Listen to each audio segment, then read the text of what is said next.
Welcome to the Grace and Grit podcast, made for women who want their healthiest years to be ahead of them, not behind them. Join your host, Courtney Townley, right now as she breaks down the fairy tale health story you have been chasing all of your life into sensible action steps and lasting change.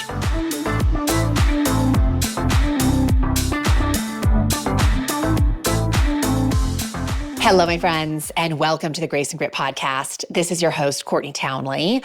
I'm delighted you're here. I know the sea of podcasting is expanding by the day.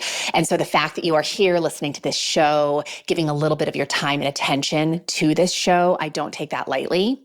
And I hope you reap a lot of value out of today's episode. Now, I am a year older. A couple weeks ago, I had a birthday, my 47th birthday to be exact. And I'm telling you that because it dawned on me the other day that I have now been traveling in the health and wellness space as a professional for almost 30 years. 30 years, which makes me feel a lot of things. It makes me feel sort of amazed that I am 30 years older. And it also makes me really happy because I have made a 30-year career out of something that I truly love and I have such a passion for. 30 years later, I am truly not bored. I have days where I get frustrated and disheartened and all the things that normal business owners feel, but bored is not something that I ever experience in my line of work. I am so lit up about it, and it just feels like such a privilege to be able to do this work. Now, that being said, I also want to recognize that this industry, I truly feel, would probably not exist, at least not to the extent that it does, if more people were teaching the real work of behavior change. I know I'm not telling you anything that you don't know when I say that you can buy an endless supply of programs promising to change your life that have a lot of skill sets baked into them. But at the end of the day, there really is only one skill that you truly need in order to change your life. And I call this skill the master key, and it is the very topic of today's episode. So if you're excited about that, you are in the right place.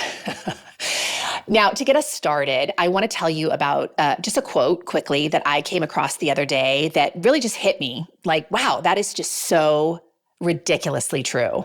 And the quote is this, very short and sweet. The magic you're looking for is in the work that you are avoiding. Once again, the magic that you are looking for is in the work that you are avoiding. And you know that. I know that about myself. And we also know that there will be things, lots of things, that we do not want to do when it comes to improving our life. These are the very things that we avoid. You may not want to exercise to get yourself more fit. You may not want to put more forethought into food in order to improve your relationship with food or to be fed better throughout the day. You may not want to go to bed earlier, even though you strongly desire to get up tomorrow feeling energized and ready for the day. You may not want to have difficult conversations that have been weighing on you for weeks, months, or maybe even years. You may not want to ask for help, even though you see that help would probably be useful at the point you're at. You are someone who maybe resists setting boundaries, even though you understand that having boundaries could really help you to reclaim a lot of time and energy. You may not want to give your body the rest that it needs to keep showing up for you in a powerful way. I don't know what the things are that you don't want to do to move your health and happiness to higher ground. But if you ask yourself that question, I am willing to bet without a lot of effort, the answers will be revealed to you. And what you resist along your journey is different than what I will resist. Because like I always say to my community, we all have different curriculum, right? Life is presenting us with a curriculum to study and become masters of, to be our fully expressed, healthy, vibrant selves. And your curriculum and my curriculum are a little bit different. I've always enjoyed exercise. This is a great example. I really look forward to it, specifically strength training. I really enjoy it. And I know a lot of women inside of my community that resist the heck out of strength training. It's work that they would prefer to avoid, even though they understand the value of it and they want the benefit on the other side of doing it. So even though strength training is something that I don't necessarily resist, feeling my emotions definitely is, especially the big emotions, the more difficult emotions. That work does not come so easily to me. Years ago, I've shared this on the podcast before, but I think it's always funny to remind you of this. Years ago, I was working with a therapist specifically around befriending my emotions, most specifically around anger, understanding my anger and learning how to process it in ways that were useful to me and less destructive to the people around me. And I distinctly remember her just encouraging me to spend time feeling these big emotions that I was so scared of, like anger, just sitting with my anger, getting curious about my anger. And I remember saying to her at the end of a call, so you're asking me to spend time I don't have feeling things I don't want to feel. And her response was, precisely, absolutely, that is your curriculum. And indeed it was. I'm certainly not a master of this skill set. I still resist the heck out of it a lot of the time. But I will tell you the work that I have done around it has profoundly changed every dimension of my life. So again, we all resist work in different areas. I'm watching my son right now resist doing his schoolwork, specifically in math, even though he wants to become better at math. I'm watching my husband resist getting help with his sleep challenges, even though he is desperate for a good night's sleep. I'm watching my clients resist putting themselves to bed, asking for what they need, and 1,000 other things. So again, the magic is in the work that you are avoiding. What is that work for you? Now is a great time to ask yourself that question. You don't need an afternoon to ponder it. You don't need hours of time to figure it out. Ask the question and be willing to listen to the answers, which I'm pretty sure will come pretty quickly for you. And the second question I would encourage you to ask is, how exactly are you avoiding that work? So what is the work that you are avoiding that you know would move your life to higher ground? Name it. It's probably more than one thing. And then ask yourself, how exactly am I avoiding it? And there's probably more than one answer to that question as well. If you missed episode 318 of this show, it was titled Hiding Habits, Understanding and Conquering the Urge to Avoid Action. And a hiding habit is exactly what it sounds like. It is a pattern that we develop to avoid work that we know would actually improve our lives. We hide from the work. And while there's probably thousands of ways that we hide from the work, there are 8 ways that I mention in that podcast that I see come up time and time again in my coaching calls. And I'll quickly review them with you because I think it's really valuable to the whole concept of this podcast for you to understand what some of the most common hiding habits actually are. So the first one is over-consuming information. So being in a constant state of consuming information, convincing yourself you need more information, but never actually applying what you know, and consuming so much that you actually never have time to do the actual work. I don't know a person who doesn't do that on some level. And we are living in the age of information overload. There is just so much information coming at us all the time. And what I know for certain as a coach is that you do not need more information to start moving your life to higher ground. You can spend years, decades even, a lifetime convincing yourself that you do, but you're just hiding from the actual work. The second hiding habit that I talk about in episode 318 is misaligned busyness. Our schedule is so overloaded with to-dos, many of which aren't even priorities for us. They're not even all that important to the things that we care about. But we are filling up every ounce of our time with things that aren't important, sometimes as a way of hiding from the things that are. Fixing your marriage, resolving your work stress, improving your health. When you're so busy that you don't have time for any of those things, how convenient. Because those things are incredibly uncomfortable and will challenge you on a lot of levels.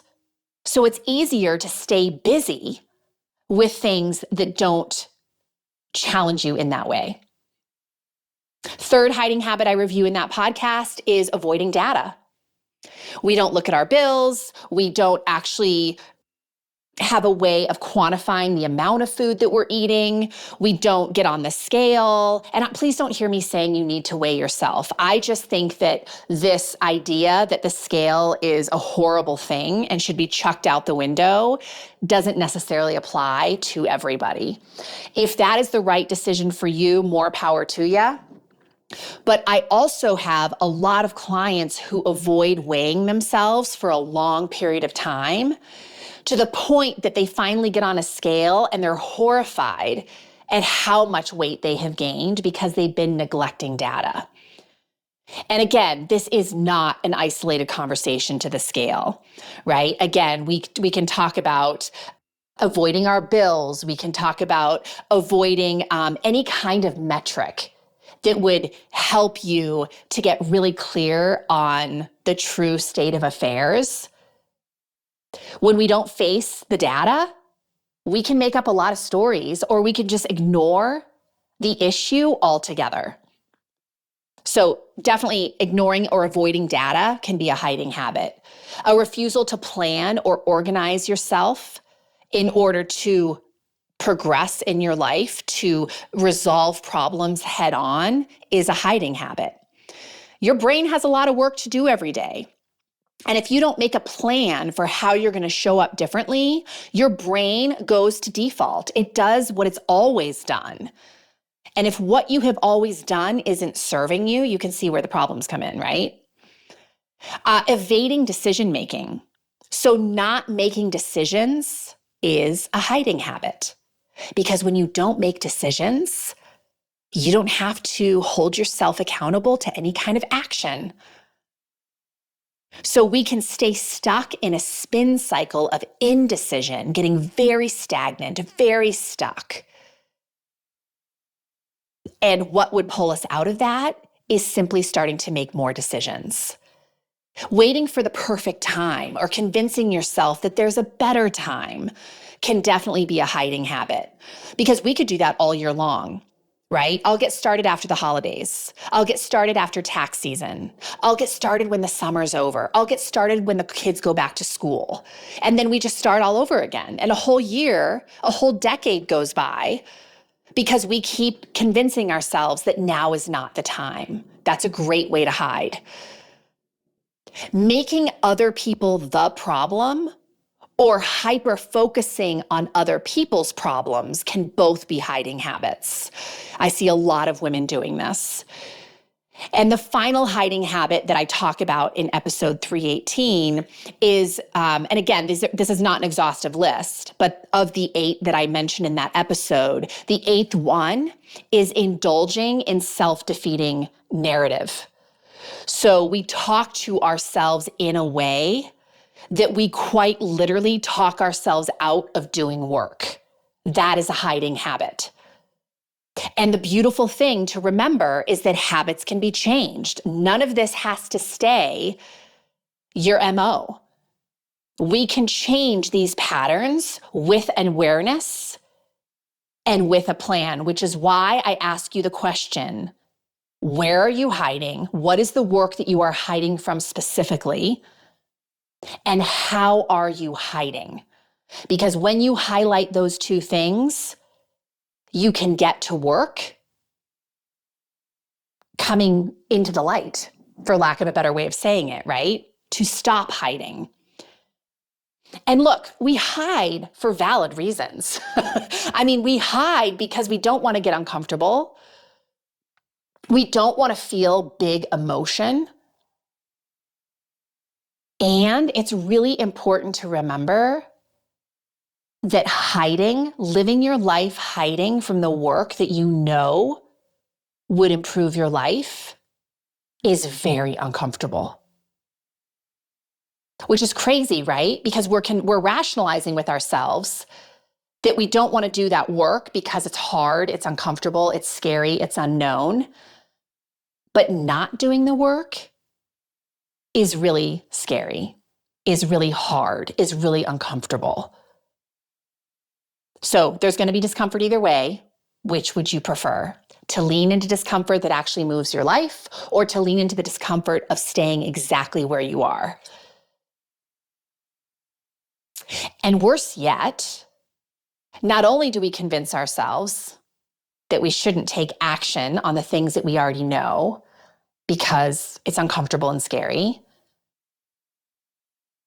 but when we have moments of wanting to come into the light to try to solve the problem, we convince ourselves that somebody else knows our lives better than we do, that someone else has to tell us what to do in order to resolve this problem. Now, please don't hear me saying that to get started, maybe you do need, or please do hear me saying, I should say, that to get started, maybe you do need a little support, a little education, a little encouragement, a little outside accountability. I am not saying don't ask for help. What I am saying is there comes a point where, in order to make not hiding sustainable, we have to assume the role of the helper. We have to become the ultimate guide, the ultimate leader, the ultimate person to be accountable to, the coach, in essence. We have to become our own coach. And this is the master key skill that I referred to at the very start of the podcast. The most potent skill that I have learned in 30 years of being in the wellness industry, to that end, to help you improve your wellness, to help you move your life to higher ground, absolutely, hands down, is the skill of self-coaching. Which is interesting because I think self-coaching, at least that phrase, didn't even exist probably 5 or 10 years ago. I don't even think the phrase coaching existed. Because I know coaching, it's like everybody's a coach now, right? Like we hear that phrase everywhere. But when I first started online coaching, health coaching wasn't even a thing. It didn't even exist. So this concept of self-coaching, the concept existed, but the phrase of self-coaching probably didn't exist 10 years ago. So what is self-coaching? Well, self-coaching, in my view, is having the skill set to critically think about your own life and make decisions about your life confidently. And that seems like such a simple and reasonable thing to be able to do as a human, right?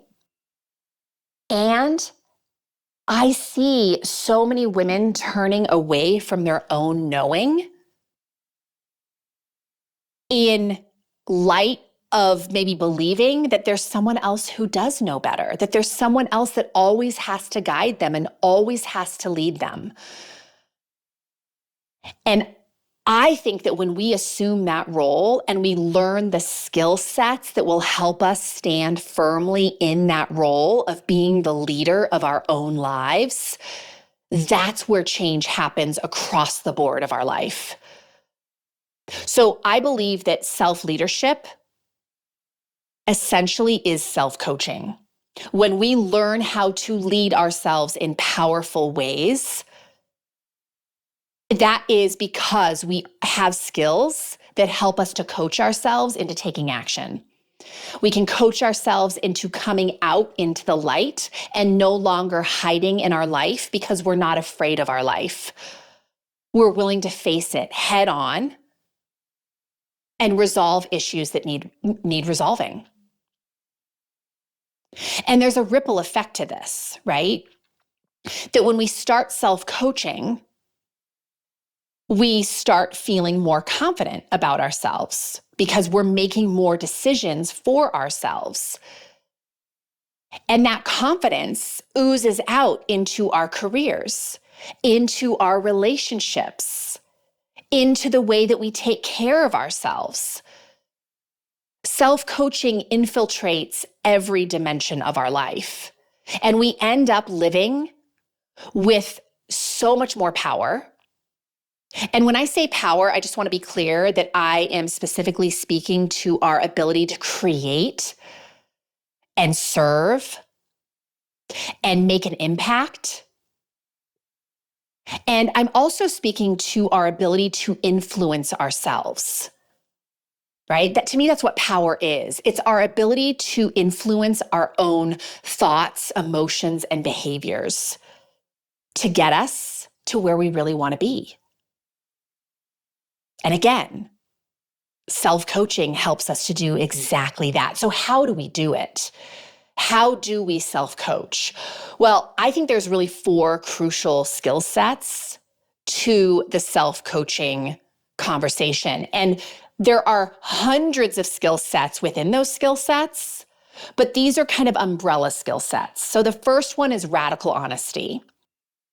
If we are not slowing down to get inquisitive, to question what we're doing, how we're showing up, and why we're showing up that way, we're never going to create change. And this goes back to that hiding habit of busyness. If you're so busy that you never have time to be introspective, that is a hiding habit. You don't have to take ownership of your own behavior when you don't have time to look at yourself. Or maybe you convince yourself of that. So awareness is really the first step to self-coaching. We have to become hyper aware of how we're showing up. We have to question if those patterns are helping us to create the life we want. And if not, how do we fill those gaps? How do we change behavior so it does align with what we actually want? All of that requires radical honesty. The second step is we learn how to make really strong decisions about our life. And we can try to outsource this the rest of our life. But my argument around this is always, no one will ever know you or your life the way that you do. And true confidence comes from feeling like you can navigate your own life with your own decisions. So it's really learning how to insource more so you can outsource less. And I'm specifically speaking to insourcing decision-making about important things in your life. So we make strong decisions. We make strong decisions about where we're going to put our focus, what our priorities are, how we're going to spend our time and dedication to those things, and not just let random things consume our time. That's strong decision making. I always say strong decision making is making hard decisions and making decisions hard. So let me explain that because it sounds horrible. But making hard decisions mean you can't do everything. You can't be in all places for all people at all times. And if you try to do that, which I see a lot of women trying to do that, you just land in a faceplant of burnout. Not helpful. So we have to get very clear on what is most important to us, because time, energy, and mental bandwidth are limited resources. We only get so much of them. So the amount that we get each day, how are we going to spend it with intention? That is what deciding hard means. We make some hard decisions, right? Because it's not easy. When you decide to focus on one thing, it means you're not focusing on something else. There's always sacrifice in making strong decisions. Okay, moving on to this third step, we've got to develop wild curiosity. Wild curiosity is really starting to question what is driving your behavior. And I will tell you in the spaces that I teach with my clients inside my community, chemistry drives behavior for sure. So if we aren't taking good care of ourselves, we aren't sleeping, we aren't eating well, we aren't, getting enough movement in our day, jacked up chemistry can definitely inspire some jacked up behavior. So second to that is the way that we are thinking about everything. Your thoughts drive emotions, emotions drive behavior. So when we start taking radical responsibility for the sentences in our brain, our thoughts, how we're choosing to think about life, what we're choosing to make things mean, we have the power to make life radically better for ourselves. And that is a powerful, powerful skill set. I would say that is probably one of the most crucial skill sets of self-coaching, is learning how to parent your brain. And I'm highlighting this because at the time that this podcast episode is dropping, which we're dropping on a Saturday, I am teaching a new masterclass called The Art of Self-Coaching. And this masterclass is going to do a very deep dive into thought management, how to parent the brain, ways of doing thought work, so you can influence your emotions and your behaviors much more easily. So if this is a skill set, this skill set of self-coaching is something that you really want to do deeper work around. And honestly, I wish we all learned this in school because it would have made life so much easier. But if this is something that you would like to explore and become more skilled at, you can purchase the masterclass on its own, which is $29. Just go to graceandgrit.com/masterclasses and you'll find it there. Or the second option is that you become a Rumble and Rise member, right? This is the work that we do inside of my membership community. We are always working on the skill set of self-leadership. So we have radical honesty, we have strong decision-making, and then we have wild curiosity. And the fourth skill set, which is also a part of this Art of Self-Coaching masterclass that I'm teaching next week, is ruthless editing. We have to ruthlessly edit our lives in order to feel powerful in our lives. And what I mean by ruthless editing specifically is, again, taking responsibility for how we are choosing to think about what happens in our life, how we are choosing to think about our lives specifically, how we're choosing to think about ourselves. Because if we don't look at that really closely and edit the parts that are hurting us unnecessarily, well, again, life is hard. Life gets harder. And self-coaching is about making life more fulfilling. I won't say it's about making life easy, because I don't think it's reasonable to think that life is just easy all the time. It's not. But feeling like you have choice in how you show up in the difficult moments, in the messy moments of life, that is a very powerful thing. And that is something that self-coaching will give you over and over again. Your ability to coach yourself through difficult moments, through difficult situations, is a skill set that never stops giving. It'll serve you the rest of your life. So once again, if this topic of self-coaching is one that you'd like to explore more deeply, head on over to graceandgrit.com/masterclass, and you'll see it right at the top of that page. Once you purchase the class, you will have access to the class itself, which is 60 minutes, and a very robust companion guide that helps you apply the work that we talk about in the class. You'll have that for as long as it stays online, so you have access to an online classroom. And if you have any questions, you can always reach out to me at Courtney@graceandgrit.com. All right, my friends, I hope that you somehow pursue the practice of self-coaching, because I truly believe that it is the skill that can improve every single dimension of your life.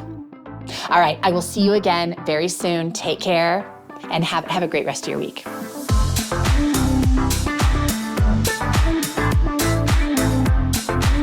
Thank you for listening to the Grace and Grit podcast. It is time to mend the fabric of the female health story. And it starts with you taking radical responsibility for your own self-care. You are worth the effort. And with a little grace and grit, anything is possible.